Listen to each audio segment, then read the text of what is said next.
Okay, hello everyone, कैसे हैं सभी लोग। आई होप सभी एकदम मस्त होंगे और पढ़ाई कर रहे होंगे। तो जैसा कि हम लोग लास्ट क्लास तक क्या पढ़ चुके थे, लास्ट क्लास में हमने देखा था, हम लोग एक चैप्टर स्टार्ट किए थे मौलिक विद्युत, जिसमें हमने जाना था कि विद्युत क्या होती है, विद्युत कितने प्रकार की होती है, जब विद्युत की धारा बहती है तो धारा कितने प्रकार की होती है।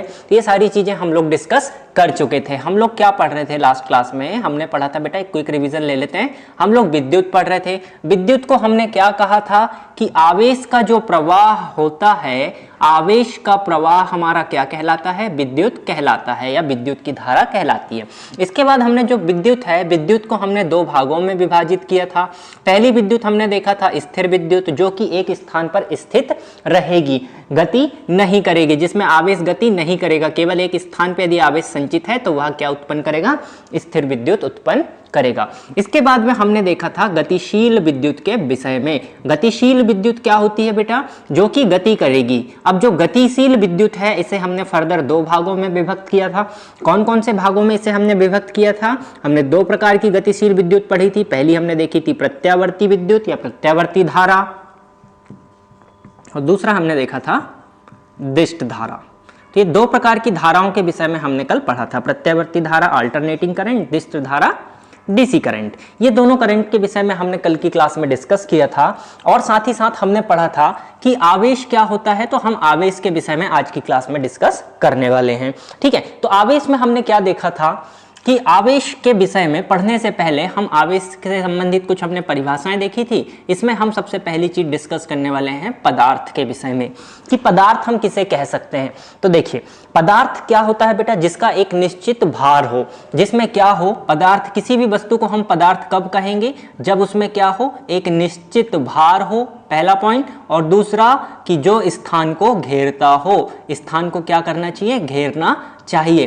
तो जब यदि कोई सी वस्तु में ये दोनों गुण आ जाते हैं कि उसका एक निश्चित भार भी होगा और वह स्थान को भी घेर रही होगी, तो हम उसे क्या कहते हैं, हम उसे पदार्थ कह सकते हैं। अब हम इस पदार्थ के विषय में चलते हैं, तो हमें पदार्थ से संबंधित कुछ चीजों को जानना है कि पदार्थ किन किन चीजों से मिलकर बना होता है।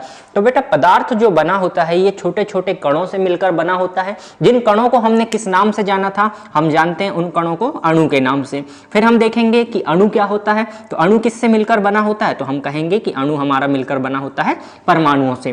फिर हम परमाणुओं के अंदर चलेंगे, तो परमाणु में हम देखेंगे कि परमाणु किससे मिलकर बना होता है, इलेक्ट्रॉन, प्रोटॉन और न्यूट्रॉन से मिलकर ये बना होता है। तो इन सारी चीजों को हमें डिस्कस करना है। तो ये सारी चीजें जो हमारी आएंगी वह किसके अंतर्गत आएंगी, परमाणु की संरचना के अंदर। तो आज हम जानेंगे कि परमाणु की संरचना क्या होती है और परमाणु जिन कणों से मिलकर बना होता है, अर्थात इलेक्ट्रॉन, प्रोटॉन और न्यूट्रॉन, इन कणों के विषय में हम लोग जानने वाले हैं।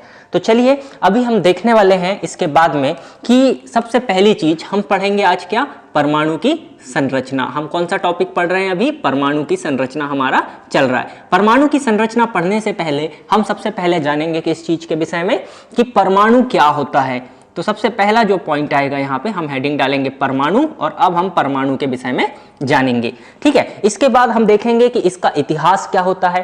ठीक है, इतिहास को जानने के बाद सबसे पहले परमाणुवाद किसने बताया कि परमाणु किसी कण में पाया जाता है, तो हम थोड़ी सी बात करते हैं इसके इतिहास के विषय में। तो इसका इतिहास यदि हम देखें तो सन 1808 की बात है। सन 1808 में एक वैज्ञानिक थे जिनका नाम था जॉन डाल्टन। जॉन डाल्टन नामक वैज्ञानिक ने बताया कि प्रत्येक पदार्थ सूक्ष्मतम कणों से मिलकर बना होता है।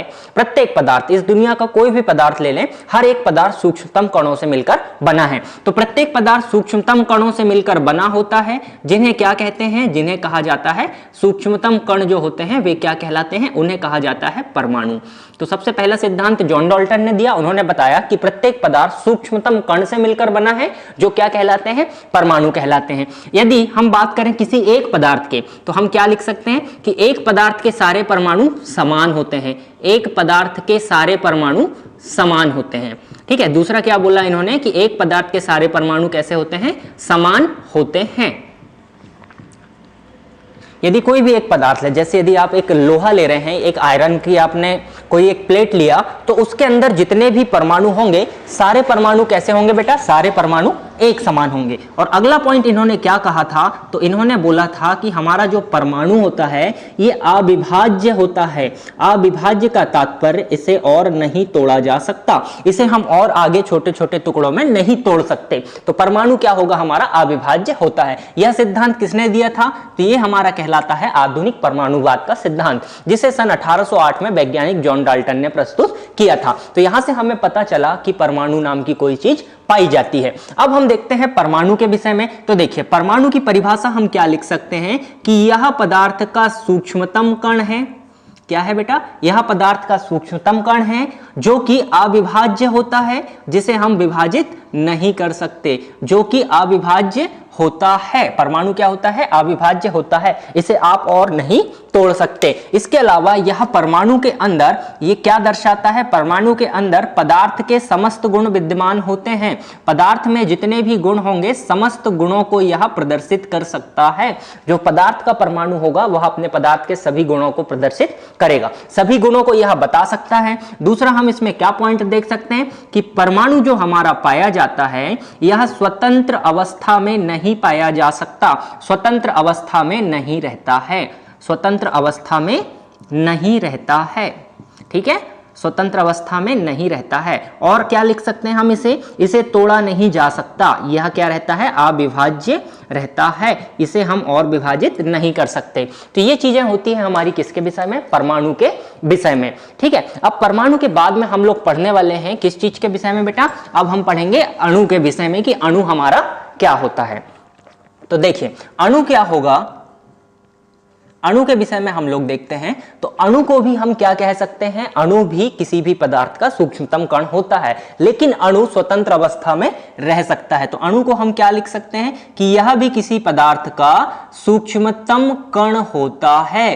क्या होता है, सूक्ष्मतम कण होता है जो कि एक या एक से अधिक किन से मिलकर बना होता है, परमाणुओं से मिलकर बना होता है। यह किससे मिलकर बना होता है, परमाणुओं से मिलकर बना होता है। तो हमारा क्या होगा बेटा, अणु क्या होगा, जो एक या एक से अधिक परमाणुओं से मिलकर बना हो। और दूसरा हम पॉइंट इसमें क्या लिख सकते हैं परमाणु में कि यह स्वतंत्र अवस्था में रह सकता है, स्वतंत्र अवस्था में रह सकता है, स्वतंत्र अवस्था में पाया जा सकता है या रह सकता है, यह हमारा स्वतंत्र अवस्था में रह सकता है। तो ये हो गया हमारा अणु के विषय में। अब हम इसका एक एग्जाम्पल देखते हैं। जैसे यदि आपने कभी ऑक्सीजन गैस लिखी हो तो ऑक्सीजन को आप कभी भी लिखेंगे किस रूप में, O2 के रूप में लिखा जाएगा।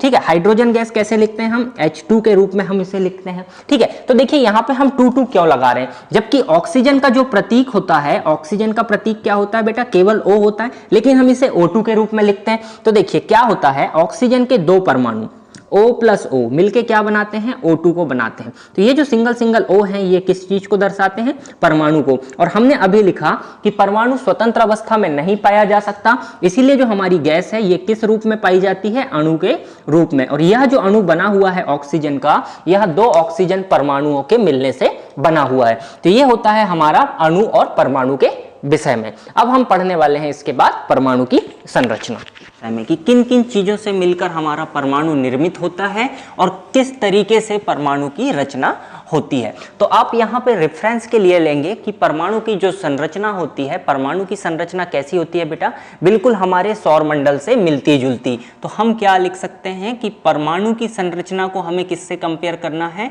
सौर मंडल से हमें कंपेयर करना है। किससे कंपेयर करेंगे हम इसको, किससे तुलना लेके चलेंगे, सौर मंडल से हम इसकी तुलना लेके चलेंगे। ठीक है, परमाणु की जो संरचना होती है वह कैसी होती है, बिल्कुल सौर मंडल के समान होती है। अब देखिए सौर मंडल में क्या पाया जाता है, यदि हम सौर मंडल की बात करें तो सौर मंडल में एक केंद्र में पाया जाता है, क्या है हमारे पास, सूर्य है। ठीक है, सूर्य देवता हमारे केंद्र में है और इसके जो चारों तरफ है अलग अलग कक्षाएं बनी हुई हैं जिसमें अलग अलग ग्रह चक्कर लगाते हैं। ठीक है, तो यहाँ पे कोई एक ग्रह है, बुध है, शुक्र है, पृथ्वी है, ऐसे बहुत सारे ग्रह चक्कर लगाते हैं सूर्य के चारों। इसी के समान हमारी जो रचना होती है वह किसकी होती है, परमाणु की। तो देखिए परमाणु के केंद्र में क्या पाया जाता है, तो परमाणु के केंद्र में पाया जाता है नाभिक।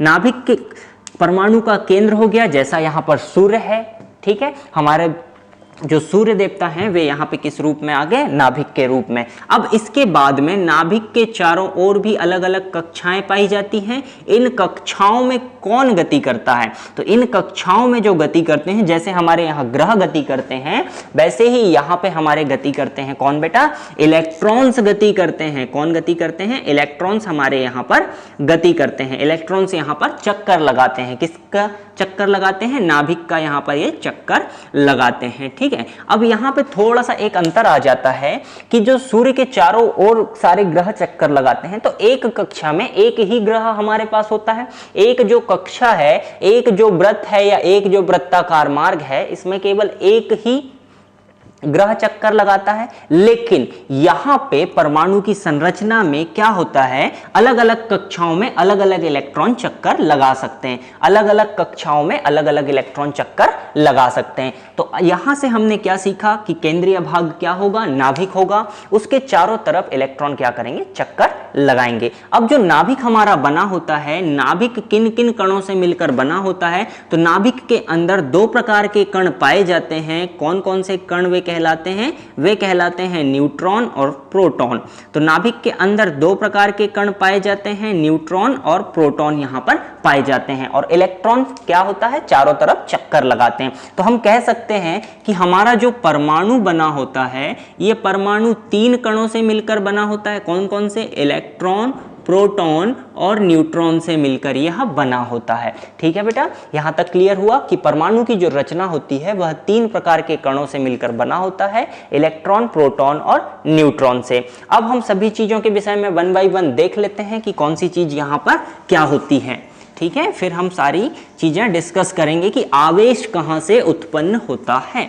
सबसे पहला जो भाग है हमारे पास, हम देखते हैं नाभिक के विषय में कि नाभिक वास्तव में क्या होता है, उसके विषय में हम लोग देखने वाले हैं। ठीक है, तो सबसे इंपॉर्टेंट पॉइंट हमारे पास क्या हुआ यहाँ पे, सबसे पहला पॉइंट है हमारे पास नाभिक। तो नाभिक की क्या परिभाषा आप लोग देंगे, नाभिक की परिभाषा आपको बतानी है। तो नाभिक को हम क्या कह सकते हैं कि किसी भी परमाणु का जो केंद्रीय भाग होता है, किसी भी परमाणु का जो केंद्रीय भाग होता है, और यह भाग कैसा होता है बेटा, यह भाग घना होता है, सघन होता है, क्योंकि ये छोटा सा भाग होता है और इसमें बहुत सारे कण उपस्थित होते हैं, तो इसका घनत्व थोड़ा सा ज्यादा होता है सभी से। तो हम इसे क्या कहते हैं, केंद्रीय सघन भाग। क्या कहलाता है, नाभिक कहलाता है। किसी भी परमाणु का केंद्रीय सघन भाग नाभिक कहलाता है। ठीक है, अब नाभिक के विषय में और देखते हैं कि नाभिक की जो अंदर कण पाए जाते हैं, तो ये कौन कौन से कणों से मिलकर बना होता है, यह किन किन कणों से मिलकर बना होता है, तो यह प्रोटॉन और न्यूट्रॉन से मिलकर बना होता है। किससे मिलकर बना होता है, प्रोटॉन और न्यूट्रॉन से मिलकर बना होता है, न्यूट्रॉन से मिलकर बना होता है।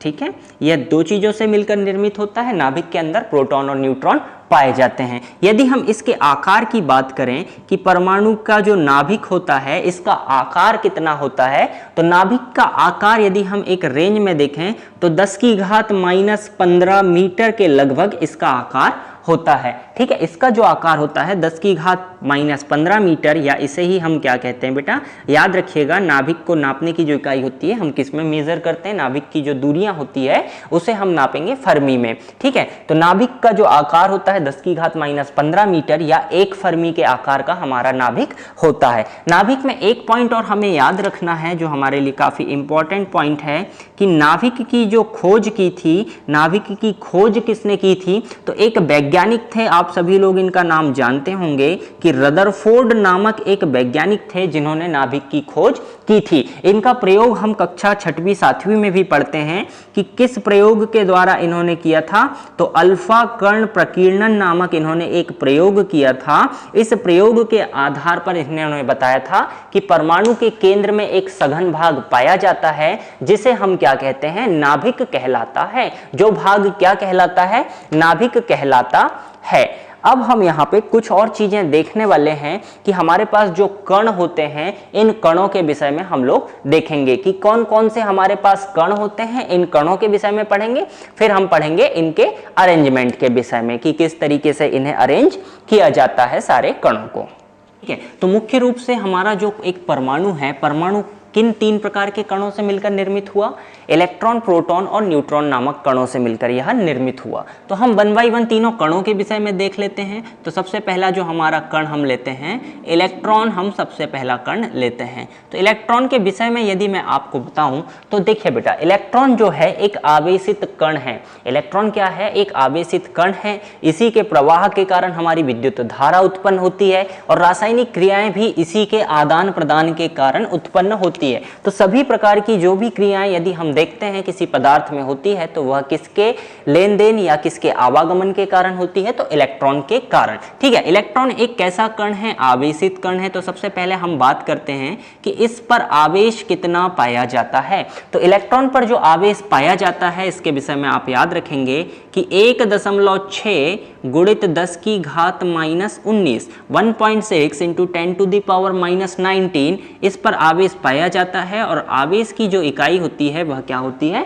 कूलाम। इस पर आवेश कितना पाया जाता है? -1.6 into 10 to the power -19 coulomb आवेश पाया जाता है। आवेश का कुछ द्रव्यमान भी होता है। तो आवेश के द्रव्यमान के विषय में बात करेंगे कि इसका जो मास होता है वह कितना होता है। तो आप याद रखेंगे इसका मास होता है द्रव्यमान 9.1 गुणित 10 की घात -34। कितना होता है? 9.1 गुणित 10 की घात -34 और इसकी इकाई क्या होती है? किलोग्राम या केजी इसकी इकाई होती है। अब यहां से एक पॉइंट और निकल के आता है कि किसने हमें बताया था कि इलेक्ट्रॉन भी कोई कण पाया जाता है। तो इलेक्ट्रॉन का जो कण था, इलेक्ट्रॉन जो कण है, इसकी जो खोज है बेटा, इसकी जो खोज की थी, इसकी खोज का श्रेय दिया जाता है किस वैज्ञानिक को? तो वैज्ञानिक का नाम आप याद रखेंगे, काफी इंपॉर्टेंट है, आपके एग्जाम में पूछा गया क्वेश्चन है।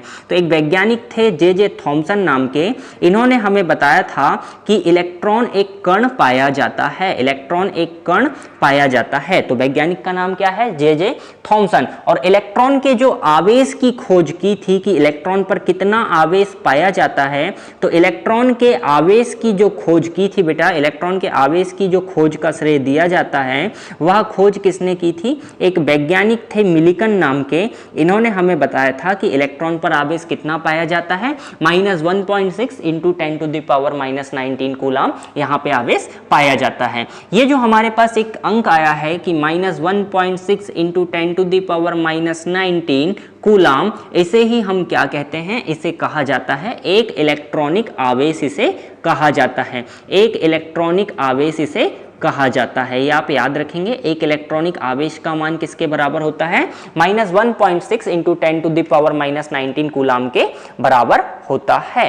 ठीक है, अब इसके बाद में हम दूसरे कण के विषय में देखते हैं कि दूसरा कण क्या होता है। दूसरे कण से पहले हम एक प्रॉपर्टी और डिस्कस कर लेते हैं कि क्या प्रॉपर्टी इसमें पाई जाती है। तो यदि हम इलेक्ट्रॉन की बात करें तो इलेक्ट्रॉन कैसा कण है बेटा? इलेक्ट्रॉन हमारा क्या है? गतिशील कण है। ये गति करता है। तो गतिशील कण होने के कारण इसमें जो गतियां होती हैं, इसकी गति को हम क्या कहते हैं? तो इलेक्ट्रॉन में पाई जाती है दोहरी गति। कैसी गति पाई जाती है? दोहरी गति या द्वैती गति इसे कहा जाता है। डुअल नेचर इलेक्ट्रॉन का पाया जाता है। ठीक है, गति भी इसमें 2 पाई जाएगी और इसका जो स्वभाव होगा, जो स्वभाव है, स्वभाव भी कैसा होगा? डुअल होगा, मतलब द्वैती प्रकृति इसकी होगी, डुअल नेचर होगा। ठीक है, अब हम गति के विषय में देखते हैं। तो 2 प्रकार की गतियां कैसी पाई जाती है? तो इलेक्ट्रॉन, जैसे हमारी पृथ्वी अपनी अक्ष पर भी घूमती है जिसके कारण हमें दिन और रात मिलते हैं, और सूर्य का चक्कर भी लगाती है जिसके कारण हमें एक वर्ष मिलता है। इसी प्रकार से हमारा इलेक्ट्रॉन में भी 2 प्रकार की गति होगी। एक कैसी गति होगी? एक होगी चक्रण गति और दूसरी गति कैसी होगी? कक्षीय गति। यह अपने स्थान पर भी चक्कर लगाता है और कक्ष में भी गोल गोल घूमते रहता है। तो 2 प्रकार की गति हुई। अब इसका जो स्वभाव होता है बेटा, स्वभाव भी इसमें कैसा होता है, डुअल होता है। डुअल का मतलब द्वैती प्रकृति इसकी होती है। दो प्रकार की प्रकृति हमारा इलेक्ट्रॉन प्रदर्शित करता है। तो दो प्रकार की कौन कौन सी प्रकृति को यह प्रदर्शित करता है, तो देखिए कण की तरह भी यह व्यवहार करता है, यह एक कण की तरह भी व्यवहार करता है, और दूसरा एक तरंग की तरह भी यह व्यवहार प्रदर्शित करता है। तो कण की तरह भी यह व्यवहार को प्रदर्शित करता है और तरंग की तरह भी यह व्यवहार प्रदर्शित करता है। तो इलेक्ट्रॉन की प्रकृति को हम क्या कह सकते हैं, द्वैती प्रकृति, और गति भी इसमें कैसी होती है, डुअल स्पीड होती है, या दो प्रकार की गति भी यह प्रदर्शित करता है। आई होप आपको ये दोनों चीजें समझ में आई होंगी कि क्या चीजें होती हैं। अब हम अगले कण की ओर चलते हैं। तो अगला कण हम लोग देखते हैं, अगला जो हमारे पास कण है, अगले कण के विषय में हम लोग देखते हैं। अगला कण क्या होगा बेटा, अगला कण हमारे पास है प्रोटॉन। तो प्रोटॉन भी एक आवेशित कण है। इस पर आवेश कितना होता है, इसका आवेश हम लोग जान लेते हैं कि इस पर आवेश कितना होता है। तो देखिए इस पर जो आवेश होता है, परिमाण में इस पर आवेश भी इलेक्ट्रॉन के बराबर ही होता है, 1.6 × 10⁻⁻19। आवेश का मात्रक हमने अभी डिस्कस किया था, क्या होता है, कूलाम होता है। तो इस पर भी आवेश तो सेम होता है, इलेक्ट्रॉन के बराबर, लेकिन यहाँ पे चिन्ह क्या होता है, इस पर आवेश कैसा होता है बेटा, तो इस पर आवेश होता है धनात्मक आवेश, और इलेक्ट्रॉन पर कैसा आवेश पाया जाता है, ऋणात्मक आवेश पाया जाता है। यदि हम इसके द्रव्यमान की बात करें तो इसका जो द्रव्यमान होगा, इसका द्रव्यमान कितना होता है, इलेक्ट्रॉन से काफी ज्यादा होता है, बहुत ज्यादा मात्रा में इसका इलेक्ट्रॉन से द्रव्यमान होता है। 1.672 × 10⁻⁻27 किलोग्राम इसका द्रव्यमान होता है। ठीक है, यदि हम बात करें कि प्रोटॉन की खोज किसने की थी, तो प्रोटॉन के जो खोजकर्ता थे, जिन्होंने प्रोटॉन की खोज की थी, उनका क्या नाम था, तो प्रोटॉन की खोज की थी वैज्ञानिक किन्होंने, गोल्डस्टीन ने। वैज्ञानिक गोल्डस्टीन थे जिन्होंने प्रोटॉन की खोज की थी। तो ये हुआ हमारे पास प्रोटॉन के विषय में कुछ जानकारी। एक चीज और याद आप रखेंगे कि प्रोटॉन का जो नाम है, कि नामकरण किसने किया, तो नाम जो दिया था बेटा, नाम दिया था वैज्ञानिक रदरफोर्ड ने, लेकिन खोज किसने करी थी, खोज करी थी वैज्ञानिक गोल्डस्टीन ने। ये हमारे पास प्रोटॉन के विषय में कुछ जानकारी हुई। अब हम लोग देखते हैं अगला जो हमारा कण होगा, अगला कण अब हम क्या लेंगे, अगले कण के विषय में देखते हैं। तो अगला कण हमारे पास होगा न्यूट्रॉन। तो चलिए न्यूट्रॉन के विषय में हम लोग देख लेते हैं कि न्यूट्रॉन क्या होता है। तो देखिए जैसा कि नाम से ही स्पष्ट है, न्यूट्रॉन, न्यूट्रॉन शब्द किससे बना है, न्यूट्रल या उदासीन से। तो इस पर जो आवेश होता है, इस पर आवेश कितना होगा बेटा, इस पर कोई भी आवेश नहीं पाया जाता, शून्य आवेश पाया जाता है। तो ये कैसा कण होता है हमारा, आवेश रहित कण हम इसे कह सकते हैं। ये जो कण होता है ये आवेश रहित होता है। यदि हम इसके द्रव्यमान की बात करें तो इसका द्रव्यमान सभी कणों में सबसे ज्यादा होता है। सर्वाधिक द्रव्यमान इसका पाया जाता है 1.674 इंटू 10⁻⁻27 ऑफ किलोग्राम। आप देखेंगे प्रोटॉन और न्यूट्रॉन के द्रव्यमान में सिर्फ थोड़ा सा ही फर्क है, लेकिन सबसे ज्यादा द्रव्यमान किसका है, न्यूट्रॉन का। और न्यूट्रॉन की जो खोज की थी, तो न्यूट्रॉन की खोज किसने की थी बेटा, वैज्ञानिक का नाम क्या था, चैडविक नाम के वैज्ञानिक ने इसकी खोज की थी। किसने की थी, चैडविक नाम के वैज्ञानिक ने इसकी खोज की थी। अब हम परमाणु के विषय में कुछ और चीजें जान लेते हैं। तो देखिए कि आपका जो परमाणु होता है ना बेटा, परमाणु कैसा होता है, उदासीन होता है। परमाणु यदि कोई भी उपस्थित है तो वह किस रूप में होगा, उदासीन अवस्था में होगा। जब परमाणु रासायनिक क्रिया करता है या किसी रासायनिक क्रिया में भाग लेता है, तब उससे इलेक्ट्रॉन बाहर निकलते हैं या उस पर इलेक्ट्रॉन कहीं से आते हैं। वो किसी के इलेक्ट्रॉन को ग्रहण कर सकता है या किसी को अपना इलेक्ट्रॉन दे सकता है। ये किस में होता है, रासायनिक अभिक्रिया में। लेकिन सामान्य अवस्था में जो हमारा परमाणु होता है, परमाणु कैसा होता है, परमाणु हमेशा विद्युत उदासीन होता है। परमाणु हमेशा कैसा होता है, विद्युत उदासीन होता है। विद्युत उदासीन का मतलब क्या होगा कि इस पर कुल चार्ज जो होगा वो हमेशा शून्य होगा, कुल आवेश कितना होगा, 0 होगा। अब कुल आवेश 0 किस तरीके से हो सकता है, जबकि हमने देखा कि परमाणु के अंदर दो प्रकार के कण पाए जाते हैं। एक इलेक्ट्रॉन पाया जाता है जिसके ऊपर कैसा आवेश होता है, ऋणात्मक आवेश। एक प्रोटॉन पाया जाता है जिसके ऊपर कैसा आवेश होता है, धनात्मक। तो परमाणु के अंदर तो कुछ ना कुछ आवेश होना चाहिए, लेकिन कुल आवेश 0 कब आएगा, तो कुल आवेश 0 किसी भी परमाणु में किस कंडीशन में होता है, जब परमाणु में, जब क्या हो बेटा, इलेक्ट्रॉनों की संख्या किसके बराबर हो, प्रोटॉनों की संख्या के बराबर हो। तो हम कह सकते हैं कि किसी भी परमाणु में इलेक्ट्रॉनों की जो संख्या होती है, इलेक्ट्रॉन बराबर होते हैं किसके? प्रोटॉन के बराबर पाए जाते हैं। इलेक्ट्रॉन हमेशा प्रोटॉन के बराबर पाए जाते हैं। तो ये हुआ हमारा कि परमाणु हमारा विद्युत उदासीन होता है। अब इससे संबंधित और भी चीजें हम देख सकते हैं कि सबसे ज्यादा द्रव्यमान किसका होता है। द्रव्यमान का हम बढ़ता हुआ क्रम देख लेते हैं। तो देखिए, द्रव्यमान का क्रम हम देख लेते हैं। तीनों कणों के बीच में द्रव्यमान के क्रम की हम बात करते हैं। तो सबसे कम द्रव्यमान किसका होता है बेटा? इलेक्ट्रॉन का। इलेक्ट्रॉन को मैं रिप्रेजेंट करूंगा E- से। उसके बाद में द्रव्यमान किसका पाया जाता है? उसके बाद में पाया जाता है प्रोटॉन का। प्रोटॉन के ऊपर धनात्मक, तो मैंने P+ लिख दिया। उससे ज्यादा और सबसे ज्यादा द्रव्यमान किसका होता है? न्यूट्रॉन का। तो न्यूट्रॉन का द्रव्यमान कितना है? सर्वाधिक है 1.674 इंटू 10⁻⁻27 ऑफ kg, है ना। मैं तीनों के द्रव्यमान एक बार यहाँ पे लिख देता हूँ। देखिए 9.1 इंटू 10⁻34 इलेक्ट्रॉन का, उससे कम होगा 1.672 इंटू 10⁻27। उससे कम क्या होगा? सबसे ज्यादा 1.674 इंटू 10⁻27। तो ये हमारे पास इलेक्ट्रॉन, प्रोटॉन और न्यूट्रॉन के द्रव्यमानों का बढ़ता हुआ क्रम हो जाता है। ठीक है, आई होप आपको यहाँ तक सारी चीजें क्लियर हो गई होगी। यहाँ पे आपको और एक पॉइंट आपको इंपॉर्टेंट नोट डाल के आप लोग लिखेंगे, जिसे आपको याद रखना है। तो इंपॉर्टेंट नोट में आप क्या लिखेंगे बेटा? देखिए क्या लिखेंगे आप? प्रोटॉन और इलेक्ट्रॉन के द्रव्यमानों का अनुपात और न्यूट्रॉन और इलेक्ट्रॉनों के द्रव्यमानों का अनुपात आप लोग लिखेंगे। तो देखिए, mass of proton upon mass of electron, proton और इलेक्ट्रॉन का जो द्रव्यमान का अनुपात आता है, इसे आप याद रखेंगे। प्रोटॉन और इलेक्ट्रॉन का कितना अनुपात आता है? 1837। अर्थात हम कह सकते हैं कि प्रोटॉन का जो द्रव्यमान होता है वह 1837 गुना होता है किसके?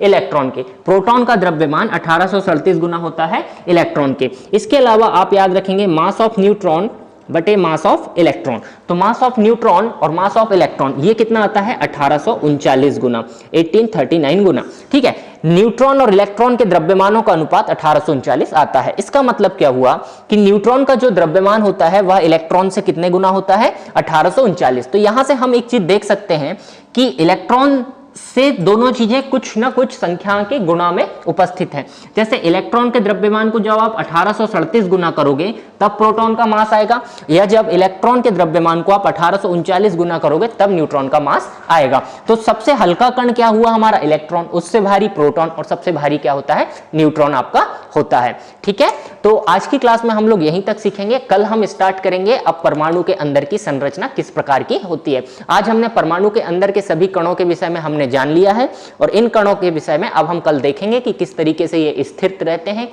परमाणु में, और कैसे ये किसी भी परमाणु की जो गुण हैं उनको किस प्रकार से निर्धारित करते हैं, आवेश को किस तरीके से उत्पन्न करते हैं। आई होप आपको आज की क्लास अच्छी लगी होगी। यदि आपको क्लास अच्छी लगी हो तो आप वीडियो को लाइक कीजिएगा, अपने दोस्तों के साथ शेयर कीजिएगा और चैनल को सब्सक्राइब जरूर कीजिएगा।